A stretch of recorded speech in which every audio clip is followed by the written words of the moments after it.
نبوکڈنضر مشرق سے آیا، نوٹ کر لیجئے، سیرین شمال سے آئے تھے، نبوکڈنضر یہ نمرود تھا، نمرود یہ جو عراق کے بادشاہ تھے یہ نمرود کہلاتے، نماردہ، جیسے مصر کے فراعنہ یہ نماردہ، نبوکڈنضر بخت نصر اس کو کہتے ہیں اردو میں۔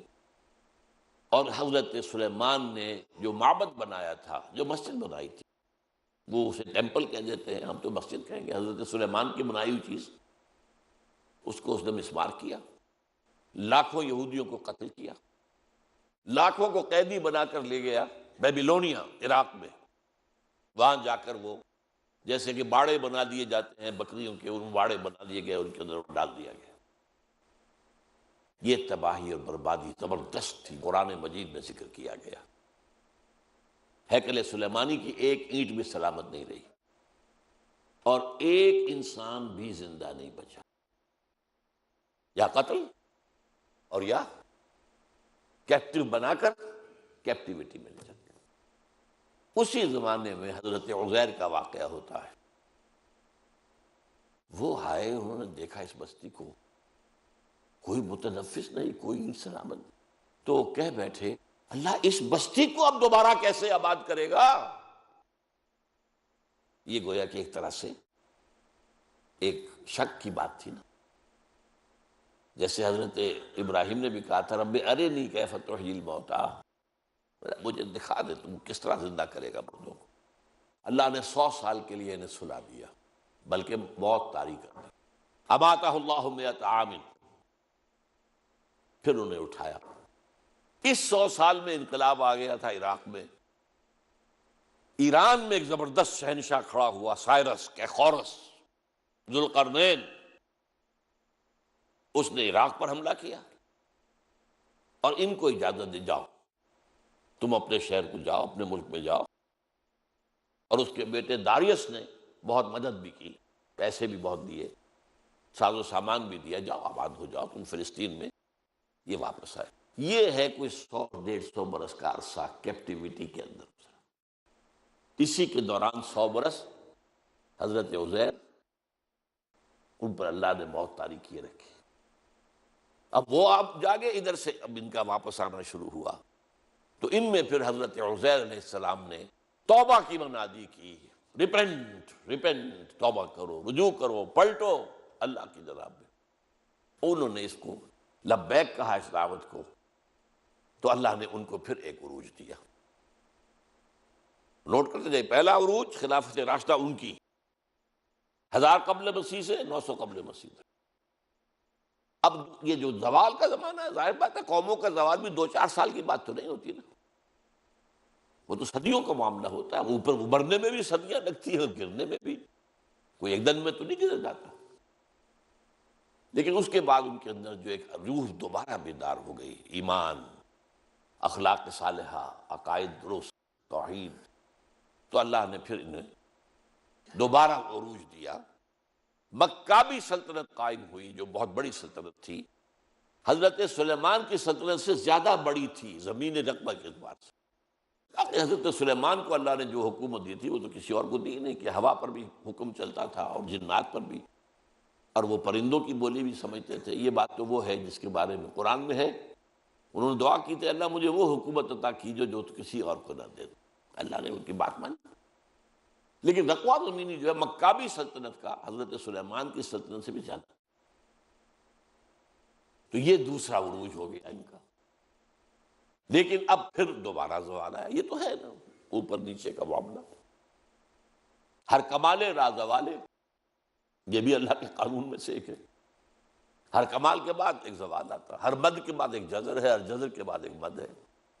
اب جو ان کے اندر زوال آیا تو اب ان پر جو عذاب کے کوڑے پڑے ہیں، پہلے یونان سے نکلا سکندر اعظم، رونتا ہوا چلا گیا، وہ تو پھر جلدی مر گیا، سلیوکس اس کا جو سالار تھا اس نے یہ حکومت قائم کی، انہیں رگڑا اچھی طرح۔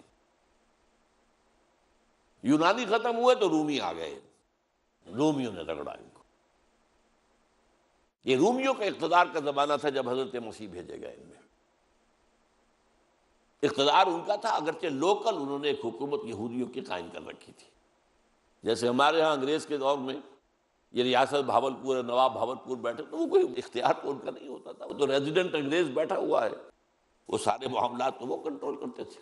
یہ ایسے ہی راج جو ہے راجا مہاراجا نواب، تو اصل حکومت تو انگریز کی تھی۔ تو یہ رومنز کی حکومت کے تحت جو ہے ان کا ایک لوکل نظام تھا، مذہبی نظام بھی تھا۔ سین ہیڈرن ان کا ایک بہت بڑا ادارہ تھا جس میں ان کے بڑے بڑے ربائی بیٹھے ہوتے تھے، فیصلے کرتے تھے۔ لیکن یہ ہے کہ حضرت مسیح جب آئے علیہ الصلوۃ والسلام، ان کو انہوں نے رد کیا، نہ صرف رد کیا، انہیں ولد الزنا قرار دیا، انہیں جادوگر قرار دیا، ان کو کافر اور مرتد قرار دیا، واجب القتل قرار دیا۔ آخری سلوک جو کسی رسول سے کسی امت نے کیا ہو کبھی، میں نہیں سمجھتا کہ اس کے آس پاس کا کوئی معاملہ کسی رسول کے ساتھ ہوا۔ سین ہیڈرن جو تھا ان کا، انہوں نے فیصلہ کیا یہ واجب القتل ہے، لیکن ایگزیکیوٹ نہیں کر سکتے تھے، خود نہیں کر سکتے تھے۔ وہ جو پائلیٹس پونٹس بیٹھا ہوا تھا گورنر، وہ کر سکتا تھا۔ اس سے کہا گیا اسے سولی چڑھاؤ، اس نے کہا ہمارے علم میں تو اس کا کوئی جرم ہے نہیں، کیسے سولی چڑھا دیں؟ آخر رومن امپائر قانون کے اوپر چلنے والی تھی کہ نہیں، ہمارا معاملہ ہے، ہمارا حکم ہے، ہمارے سین ہیڈرن کا فتویٰ ہے، ہمارے بڑے بڑے جو مفتی بیٹھے ہوئے ان کا فتویٰ ہے۔ تو یہ الفاظ آتے ہیں انجیل کے اندر کہ اس نے تشلا منگایا پانی کا، اس میں ہاتھ دھوئے اور کہا I wash my hands of the blood of Jesus, دیکھو میں تو اپنے ہاتھ دھو رہا ہوں، اس یسوع مسیح کے خون کے پرانے میں میرا کوئی ہاتھ نہیں ہے، یو ول بی ریسپانسبل۔ ان کا ہاں ہم سب لیتے ہیں اپنے اوپر گناہ، اس کا لیتے ہیں، ہم لیتے ہیں، اگر کوئی گناہ ہے تو ہم پر ہے اور ہماری اولاد پر ہے۔ یہ جو ان کا معاملہ تھا یہ ان کے ہاں طے شدہ رہا ہمیشہ، عیسائیوں کے ہاں، کہ یہودیوں نے قتل کیا ہمارے جو بھی وہ خدا کا بیٹا جسے کہتے ہیں، خدا ہی کہتے ہیں۔ لہذا یہودیوں کی سخت دشمنی تھی، سخت نفرت تھی، انہیں بری طریقے سے جو ہے وہ کچلتے تھے، قتل بھی کرتے تھے، قتل عام بھی کرتے تھے، یہ سب کچھ ہوتا رہا۔ لیکن 1965 میں جو مر گیا ہے پوپ، اس نے کہا کہ نہیں، ان یہودیوں پر مسیح کے خون کا کوئی ذمہ داری ان پر نہیں۔ تو اس کے خلاف کچھ ان کے جو ہے جو بشپس ہیں انہوں نے بغاوت کی کہ یہ غلط ہے، یہ کیسے تم نے بدل دیا معاملہ، یہ بائبل میں لکھا ہوا ہے، 1965 برس کے بعد تمہیں یاد آیا ہے۔ بہرحال وہ ایک بہت اچھی ایک بحث ہے جو اس میں آئی ہے۔ بہرحال انہوں نے بس پڑھتے تو سولی پر چڑھا دیا۔ اللہ نے کیا کیا یہ چھوڑ دیجئے، کیا کیا اللہ نے اٹھایا، زندہ اٹھایا۔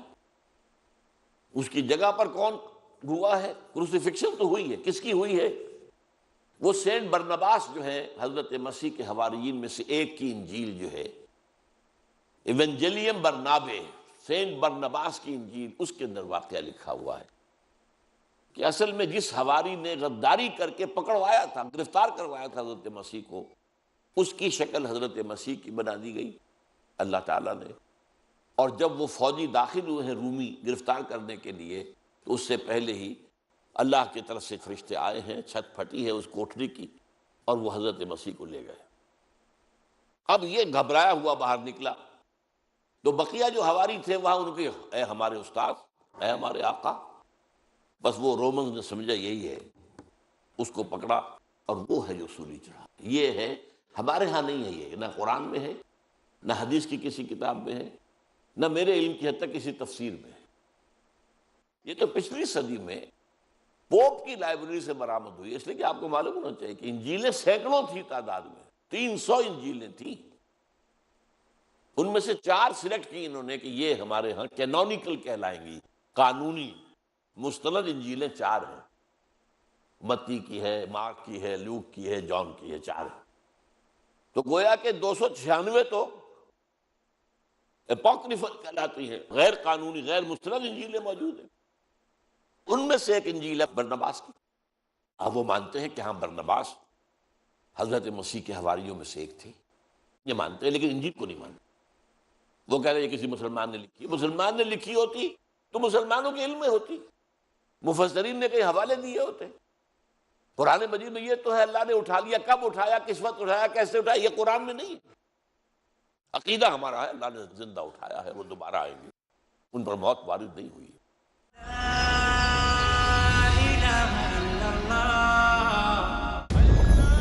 اللہ خود فرما رہے ہیں کہ لَقَدْ كَانَ فِي قَصَصِهِمْ عِبْرَةٌ لِّأُولِي الْأَلْبَابِ، عبرت کے لیے یقیناً اس طرح کے واقعات سنانے میں ایک عبرت ہے، ایک سبق آموزی ہے ان لوگوں کے لیے جو غور و فکر کرنے والے ہیں۔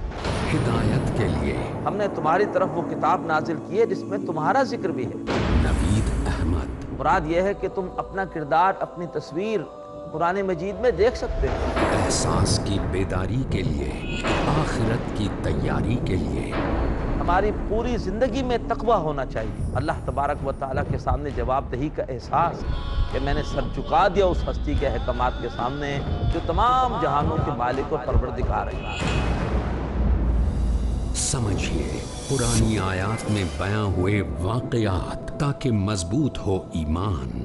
قصص القرآن، آج شام 6:30 بجے اور دوبارہ صبح 9:30 بجے انڈیا میں پیس ٹی وی اردو پر۔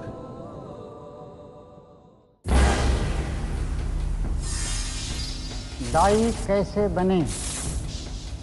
اسلام میں عورت کا مقام، جمہوریت اور اس کی مختلف شکلیں، اسلام میں جرم اور سزا کا تصور، زندگی ایک نعمت ہے اگر شریعت پر گزرے، ایمان کی کسوٹی پر کھری اترے، ورنہ اس سے جڑے بے شمار موضوعات ان سلجھے سوالات کسی بھی لمحہ کر سکتے ہیں پریشان۔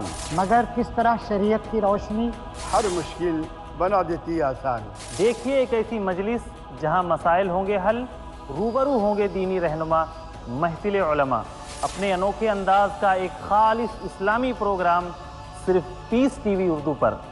جانیے زندگی کے ہر پہلو سے جڑی باتیں محفل علماء میں، آج شام 7 بجے اور دوبارہ صبح 10:30 بجے انڈیا میں پیس ٹی وی اردو پر۔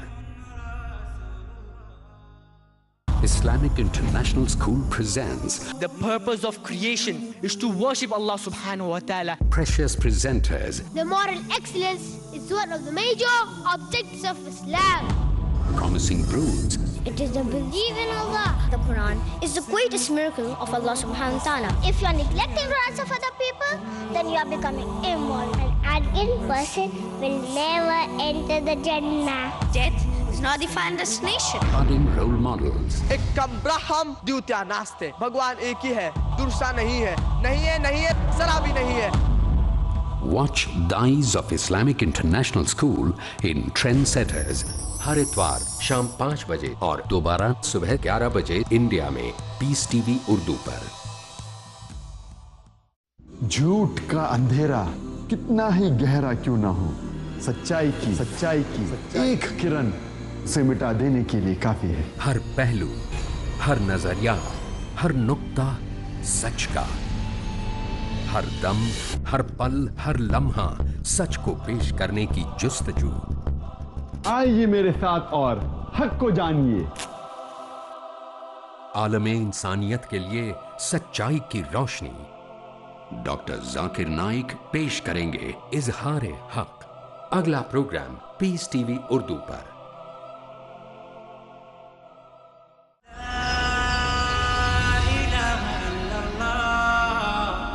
بہرحال وہ تو معاملہ ختم ہوا، اس کو سولی دے دی گئی۔ اس کے بعد حضرت مسیح علیہ السلام کے رفع سماوی کے 40 برس بعد سن 70 عیسوی میں اب عذاب کا دوسرا کوڑ آیا، زبردست۔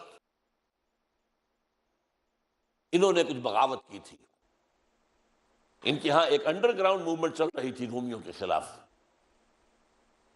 زیلوٹس کہلاتے تھے، زیلوٹس۔ انہوں نے بغاوت کی۔ ٹائٹس رومی جنرل نے پھر جو ان کو 1,33,000 یہودی ایک دن میں قتل کیا یروشلم میں، اور انہوں نے جو دوسرا بنا لیا تھا حضرت عزیر کے بعد علیہ الصلوۃ والسلام، دوسرا جو ہیکل سلیمانی، سیکنڈ ٹیمپل جسے کہتے، وہ گرا دیا اور یہودیوں کو نکال دیا گیا، نکل جاؤ یہاں سے۔ کوئی یہودی فلسطین میں نہیں رہے گا. یہ کہلاتا ہے ان کا ڈایاسپورا. اب یہ چلے گئے, کوئی روس میں چلے گئے, کوئی سینٹرل یورپ کے ملکوں میں چلے گئے, کوئی شمالی افریقہ میں چلے گئے, ترکی میں آ کے آباد ہو گئے, ہندوستان میں آ گئے. کراچی میں بھی ایک مجلس ہے سینیگوگ ان کی, مسجد بنی اسرائیل, تالا لگا رہتا ہے اس میں, لیکن معلوم ہوتا ہے یہاں بھی کوئی یہودی آ گئے تھے. اب کوئی نہیں ہے غالباً وہاں موجود. ایران میں تو اب بھی ہے بہت سے. اصفہان کے اندر بڑی ان کی حیثیت ہے, کاروبار تجارت وغیرہ میں ان کا بڑا قابل دخل ہے. اور وہیں سے آتا بھی حدیث میں کہ 70,000 یہودی اصفہان سے دجال کے ساتھ شریک ہوں گے.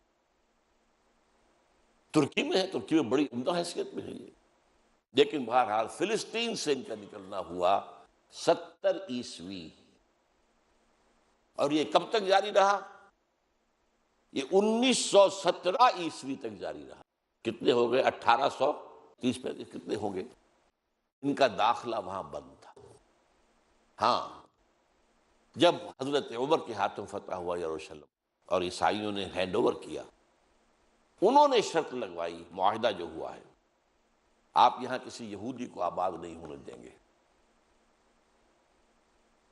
حضرت عمر نے کہا ٹھیک ہے یہاں آباد نہیں ہونے دیں گے, لیکن ان کو یہ اجازت ہوگی کہ وہ آئیں, اپنے مقامات مقدسہ کی زیارت کریں اور چلے جائیں. وہ کوئی جائیداد نہیں خرید سکیں گے, کوئی مکان, کوئی کھیت, کچھ نہیں. سیٹلمنٹ کی اجازت نہیں ہوگی. سیٹلمنٹ کی اجازت ہوئی ہے 1917 میں بالفور کے ذریعے. وہ میں پھر اس اگلی بحث میں بیان کروں گا کہ یہ کیا معاملہ ہوا, کس طور سے. یہ جو خاکہ بنا ہے, 2 عروج 2 زوال. پہلا عروج 1000 قبل مسیح سے 900 قبل مسیح تک ان کی خلافت راشدہ. پہلا زوال ایسیرینز کے ہاتھوں جو شمال سے آئے, نیبوکڈ نظر کے ہاتھوں جو مشرق سے آئے, تباہی اور بربادی. دوسرا عروج مکابی پاور. دوسرا زوال at the hands of the European powers, the Greeks and the Romans. یہ نقشہ. اب دیکھیے نقشہ امت مسلمہ کا. امت مسلمہ کا پہلا عروج عربوں کی زیر قیادت. حضور عرب, خلفائے راشدین عرب, بنو امیہ عرب, بنو عباس عرب, یہ عربوں کے زیر اثر. اور عباسی حکومت بہت زبردست حکومت تھی, اس میں کوئی شک نہیں. خلافت راشدہ تو ہماری 4 ہی کی ہے, ابو بکر, عمر, عثمان, علی. لیکن مسلمان تو ترقی کرتے چلے گئے نا, مسلمانوں کا اقتدار تو بڑھتا چلا گیا. عباسی دور کس قدر وسیع ہونے. لیکن اس کے بعد اسی عباسی دور میں جب زوال آیا, اضمحلال آیا, اور بڑی سلطنتوں میں اضمحلال کیا آتا ہے کہ پہلے طوائف الملوکی ہو جاتی ہے. کہنے کو تو مرکزی حکومت قائم ہے, لیکن گورنرز جو ہے مختلف علاقوں میں یہ بیٹھے ہیں, یہ سلاطین ہیں, یہ راجے ہیں, یہ مہاراجا ہیں. جیسے مغل سلطنت کو 150 برس لگے تھے ختم ہونے میں, اسی طریقے سے کئی 100 برس کا معاملہ ہے. لیکن پھر اب دیکھیے, پہلا عذاب شمال سے آیا کروسیڈرز کے ہاتھ, لاکھوں مسلمان قتل ہوئے. پورا میڈیٹرینین کا ایریا جو ہے تباہ و برباد ہوا. ہمارے ہاتھ سے یروشلم نکل گیا 1099 عیسوی میں, اور 1187 تک رہا عیسائیوں کے پاس.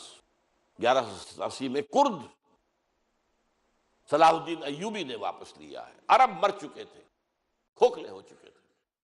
کھونے والے عرب تھے, واپس لینے والے عرب نہیں تھے, کرد. آگے ایک کاربن کاپی آ گئی, شمال سے اسیرینز, شمال سے کروسیڈرز. اس کے بعد اگلا آیا مشرق سے دی تاتاری ہورڈز, تاتاریوں کے حملے, جس میں پورا خراسان ختم ہوا, پورا ایران ختم ہوا, افغانستان کا بڑا حصہ ختم ہوا, عراق کا بھی آدھے سے زیادہ ختم ہوا. اور آخری خلیفہ جو تھا بنو عباس کا, اس کو بحل میں سے کھینچ کر نکالا گیا اور ایک جانور کی کھال میں لپیٹ کر ڈال دیا گیا راستے میں, اور گھوڑے دوڑا دیے. That was the end of the Abbasid power. Oh, that was the end of the Arab leadership of the Muslim Ummah. یہ 2 سال اس سے پہلے اور 200 سال اس کے بعد, یہ وہ دور ہے گراوٹ کا, پستی کا. اس کے بعد اب جو وہاں ہوا تھا یہاں بھی ہوا. عجیب بات ہے، جن تاتاریوں نے کروڑوں مسلمانوں کو مارا وہ اسلام لے آئے. اب ان کے ہاتھوں، ان کے ذریعے سے امت مسلمہ، مسلمانوں کو عروج کا دوسرا دور آیا. فرق یہ ہے کہ کوئی مرکزی حکومت تو ایک قائم نہیں ہوئی، لیکن یہ سارے جو ہیں آپ گن جائیے، ترکان تیموری، یہ مغل امپائر ان انڈیا، ترکان صفوی آف ایران، ترکان سلجوقی آف مڈل ایسٹ، ترکان عثمانی، ان کی جو حکومت قائم ہوئی ہے وہ تو رومن امپائر کی یوں سمجھیے کہ طرح کی حکومت تھی کہ 3 بر اعظموں پر مشرقی یورپ کا کتنا بڑا حصہ تھا، کتنا بڑا حصہ تھا. شمالی افریقہ پورا، مغربی ایشیا کا بڑا چند یہ سلطنت عثمانیہ میں شامل. یہ ہمارا دوسرا عروج کا دور ہے. لیکن پھر زوال آیا، ہر کمال رات والے، پھر گراوٹ آئی، پھر اخلاق گرے، پھر عقائد کے اندر مشرکانہ اوہام آئے، نئی سے نئی رسومات ایجاد کی گئی. اب جو زوال آیا وہاں کن کے ہاتھوں آیا تھا؟ European, Greeks and Roman. ہم پر آیا کن کے ہاتھوں؟ سب سے پہلے اسپینیئرز کے ہاتھوں. ہسپانیہ کے عیسائیوں نے مسلمان کی حکومت ختم کی وہاں پر اور تہس نہس کر دیا. 1258 میں فال آف بغداد ہوا ہے اور 1492 میں فال آف گرناڈا، سقوط غرناطہ. اور اس کے بعد 10-15 سال کے اندر اندر جہاں 800 برس تک مسلمانوں کی حکومت رہی تھی، ایک فرد بشر بھی مسلمان نہیں زندہ چھوڑا. either massacred اور burnt alive، یا جہازوں میں بھر بھر کے لے جا کر شمالی افریقہ کے ساحلوں پر ڈمپ. اور پھر یہاں سے طاقت کا واسکو ڈی گاما نے راستہ تلاش کیا، اور واسکو ڈی گاما کے راستے سے round the Cape of Good Hope پھر یہ مغربی یورپ کی طاقتیں آئیں. انڈونیشیا ختم ہوا، ہندوستان کی حکومت ختم ہوئی. ہوتے ہوتے 20ویں صدی کے آغاز میں آ کر پہلی جنگ عظیم کے بعد سلطنت عثمانیہ ختم ہو گئی. کہاں تھی کچھ پتہ نہیں. The great Ottoman Empire just vanished from the map of the world. آج کوئی بتا نہیں سکے گا کہاں ہوتی تھی. یہ عجیب تھی پچھلی صدی جو تھی 20ویں صدی. اگر آپ لوگ وقت کے ساتھ کچھ اپنا ذہنی ربط رکھتے ہوں، 20ویں صدی کے اندر 2 یہ کام ہوئے. اس کے پہلے حصے میں سلطنت عثمانیہ نسیم منسیہ، آخری حصے میں دی گریٹ سوویت یونین نسیم منسیہ. اب کوئی نہیں بتا سکتا سوویت یونین کہاں ہوتی تھی، نئے نقشوں میں کون بتا سکے گا. یہ 2 بڑے بڑے جو ہیں ختم ہوئے ہیں ایک صدی کے اندر. یہ ہے اصل میں لَيَأْتِيَنَّ عَلَىٰ أُمَّتِي مَا أَتَىٰ عَلَىٰ بَنِي إِسْرَائِيلَ حَسْبَ النَّعْلِ بِالنَّعْلِ. میری امت پر بھی وہ تمام حالات وارد ہو کر رہیں گے جو بنی اسرائیل پر ہوئے تھے. بالکل ایسے جیسے ایک جوڑے کی ایک جوتی دوسری جوتی سے مشابہ ہو، کاربن کاپی. یہ ہے 2 امتوں کا معاملہ. یہ تھوڑی سی جو گفتگو میری ہے اس کتاب میں نے اس کو ذرا، اب اگر آپ اس کو پڑھیں گے تو آپ کے ذہن نشین ہوتی جائے گی ہر چیز، وہ نقشہ آپ کے ذہن میں بن جائے گا. یہ 3000 برس کی تاریخ بنی اسرائیل کی، کیونکہ میں نے جو کہا تھا 3400 یا 3500 برس، وہ شروع کی ان کی قومی تاریخ بھی شامل کی تھی. ورنہ یہ کہ 2000 برس ان کے ہیں امت کی حیثیت سے حضور کی آمد تک 2000 سال، 1400 قبل مسیح سے 600 بعد مسیح. بہرحال حضور کے وقت تک یہ 4 ادوار ان پر آ چکے تھے. اس کے بعد جو ایک دور آیا ہے اور مسلمانوں پر بھی اس کا ایک جو ہے کاربن کاپی اس کی آ رہی ہے. اقول قولی ھذا واستغفر اللہ لی ولکم ولسائر المسلمین والمسلمات.